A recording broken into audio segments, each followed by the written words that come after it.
আজ 25শে বৈশাখ, কবিগুরু রবীন্দ্রনাথ ঠাকুরের জন্মদিবস। এই বিশেষ দিনে কবিগুরুকে শ্রদ্ধা জানাতে এক হৃদয়স্পর্শী উদ্যোগ নিলেন বিশিষ্ট সমাজসেবিকা হিনা খাতুন।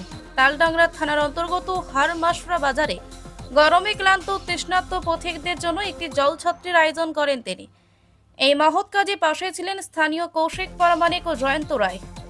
লদ্দা গ্রামের হেনা খাতুনের এই মানবিক প্রচেষ্টাকে সাধুবাদ জানিয়েছেন এলাকাবাসী। তাদের মতে এমন উদ্যোগে সমাজে ভালোবাসা ও সহমর্মিতার বার্তা বহন করে। বিশ্বকবির জন্মজয়ন্তীতে এমন মানবিক উদ্যোগ সত্যিই প্রশংসনীয়। সমাজের প্রত্যেককে অনুপ্রাণিত করুক হেনা খাতুনের এই প্রয়াস। বাঁকুড়া হারমাশরা থেকে বাপি খানের রিপোর্ট, পিস নিউজ বাংলা। আজকের দিনে কবিগুরুর জন্মদিনে কবিগুরু সে বিখ্যাত কবিতা লাইনগুলোই মনে পড়ে যায়।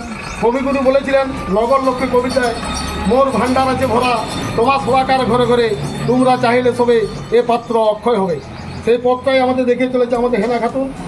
এই কম দিনের মধ্যে ও যেভাবে সাফল্যের মধ্যে এই কর্মসূচিগুলি করছে তাতে আমরা খুবই গর্বিত।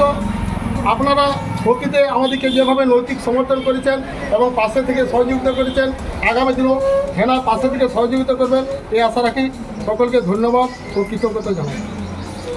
পিস নিউজ বাংলা, সত্যের পক্ষে, শান্তির পথে।